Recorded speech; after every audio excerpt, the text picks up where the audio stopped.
গুরুজি অনেকে মনে ভাব এমন হয় যে শিবধাম নাকি ধর্মের নামে ব্যবসা করছে। আচ্ছা, তো এটা যদি খুলে বলেন। আমাদের ভারতবর্ষে শুধুমাত্র যে শিবধাম আছে তা নয়, আরো অনেক ট্রাস্ট আছে, ধর্মীয় ক্ষেত্র রয়েছে, ধর্মীয় সংস্থান আছে, আশ্রম আছে, সংঘ আছে। তাহলে আমি একটা কথাই বলবো যে আমি এখনকার কথা পরে বলছি, আগেকার দিনে দেখতে পাওয়া যেত যে চৈতন্য মহাপ্রভু বিভিন্ন জায়গায় ঘুরে ঘুরে, বিভিন্ন গ্রামে ঘুরে ঘুরে কিন্তু তিনি নাম কি করেছে, নাম জপ করতেন এবং কিভাবে কীর্তন করতে হয় এবং হরিনামের যে সংকীর্তন, এই যে নাম প্রচার করা, তিনি কিন্তু বিভিন্ন জায়গায় আঞ্চলিক ভিত্তিক নাম প্রচার করতেন। এবং আমরা যদি শ্রীলা প্রভুপাদকেও দেখে নিই, ইসকনের শ্রীলা প্রভুপাদ, তা উনিও তো বিভিন্ন দেশে গিয়ে বিভিন্ন জায়গায় গিয়ে নাম প্রচার করেছে। এবার আমার কাছে বলার বক্তব্য হচ্ছে, আমরা এখনো দেখি, কিছু যুগ আগেও আমরা কিন্তু দেখেছি যে বিভিন্ন গ্রামে গঞ্জে গিয়ে গিয়ে কিছু সাধক তপস্বীগণ, কিছু গোস্বামী, কিছু আচার্যগণ, তারা কিন্তু ভিক্ষা করে, কি করে, ভিক্ষা করে কিন্তু নাম প্রচার করেছেন। তারা ব্রহ্মচারী ভিক্ষা করে নাম প্রচার করেছেন। তাহলে এটাকেও কি ব্যবসা বলা হবে না? আরেকটা কথা, যারা এই ধরনের কথাবার্তা বলে, এমনকি কেউ আমাকে এটাও বলতে পারে যে আমি হচ্ছি মহাদেব শিব শম্ভুর এজেন্ট, বলতেই পারে। যদি এই কথা বলে তাহলে এটাই বা কেন নয়? তাহলে আমি একটাই কথা বলবো, হ্যাঁ, আমি তার এজেন্সি নিয়ে বসে আছি, আমি তার এজেন্ট। যখন আপনি ছোট বাচ্চাদের সাথে টিভি স্ক্রিনে বা আপনার কম্পিউটার স্ক্রিনে কন্ডোমের অ্যাডভার্টাইজমেন্ট দেখেন, কিসের অ্যাডভার্টাইজমেন্ট? কন্ডোম কিংবা অন্তর্বাসের অ্যাডভার্টাইজমেন্ট দেখেন, তখন এই প্রশ্নগুলো আপনাদের কোথায় জাগে? যদি শিবধামের আমি অ্যাডভার্টাইজমেন্ট করি, মহাদেব শিবশম্ভুর অ্যাডভার্টাইজমেন্ট করি, আমি 1000 বার করব। তার কারণ আমি ধর্ম রক্ষার স্বার্থে করছি। আপনারা যত বুদ্ধিমান হয়েছেন তত অন্ধকারে আপনারা হারিয়ে গেছেন।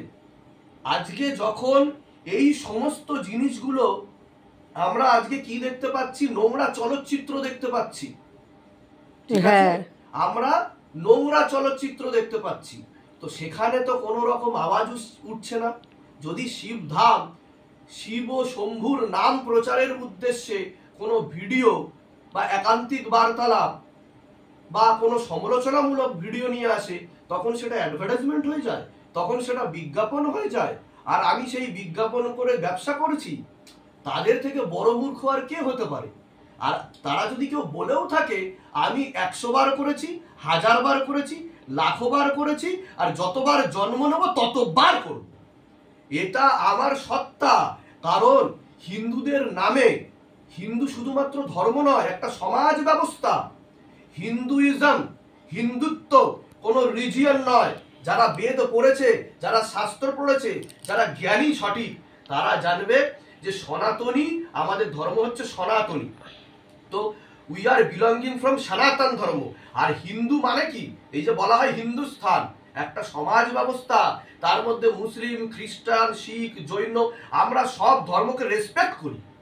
সে একমাত্র হিন্দুই কিন্তু সব ধর্মকে, সনাতনীরাই কিন্তু সব ধর্মকে রেসপেক্ট করতে জানে এবং সকলের সাথে মিলেমিশে থাকতে জানে। সেখানে যদি আমাদের ধর্ম নিয়ে আমরা জোরে কোনো কথা বলি, সেটা কি বিজ্ঞাপন হয়ে যায়? কোনোদিনও কি সম্ভব? আর যদি বিজ্ঞাপন হয়েই যায়, তাহলে সেই বিজ্ঞাপন বারবার করা উচিত। আমি তো সকল হিন্দুবাসীকে বলবো, সকল সনাতনবাসীকে বলবো যে যদি হিন্দুর ব্যাপারে কোনো কথা ওঠে, যদি হিন্দুর ব্যাপারে কোনো কথা ওঠে, আপনি যদি কিছু করতে না পারেন, যদি আওয়াজ দিতে না পারেন, আর কিছু করুন বা না করুন, কোন ব্যক্তি যদি সেই নিয়ে কথা বলছে, তার পাশে গর্বের সাথে দাঁড়িয়ে যান এবং বলুন আমি হিন্দু, আমি ওকে সমর্থন করছি। আজকে একটা হিন্দুই কিন্তু একটা হিন্দুকে পা ধরে টেনে নামায়, তাই না? একটা ইসলাম ধর্ম নিয়ে কথা বলুক, কার কত সাধ্য আছে দেখি। কিন্তু আজকে যত নেগেটিভ জিনিস আজকে তুলে ধরা হচ্ছে, এগুলো কিন্তু হিন্দু ধর্ম এবং আমাদের সনাতন ধর্মকে নিয়ে আমাদের পরম্পরাকে আঘাত করার জন্য তুলে ধরা হচ্ছে।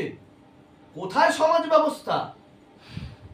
আজকে এই যে মাদ্রাসা বোর্ডে কোরআন শরীফ কে কিন্তু পড়ানো হয়, পাঠ করানো হয়, তাদের পরীক্ষা হয়। আর আমরা ছোটবেলা থেকে কোথায় একটা সাবজেক্ট কি করা যায় না? আমি শিক্ষামন্ত্রীকে বলবো, আমাদের দেশের আইন কি? আমরা তো ভারতবর্ষ, আমাদেরকে কি বলা হয়? ভারতবর্ষ, তাই না? তা আমরা ভারতবর্ষ। তা মহাভারতে ভগবান শ্রীকৃষ্ণের অধ্যায় হচ্ছে ভগবত গীতা, একটা পাঠ। তাহলে আমরা ভগবত গীতাকে আমাদের একটা সাবজেক্ট করতে পারি না? সেটা কি এক ক্লাসে সম্পূর্ণ করা যাবে?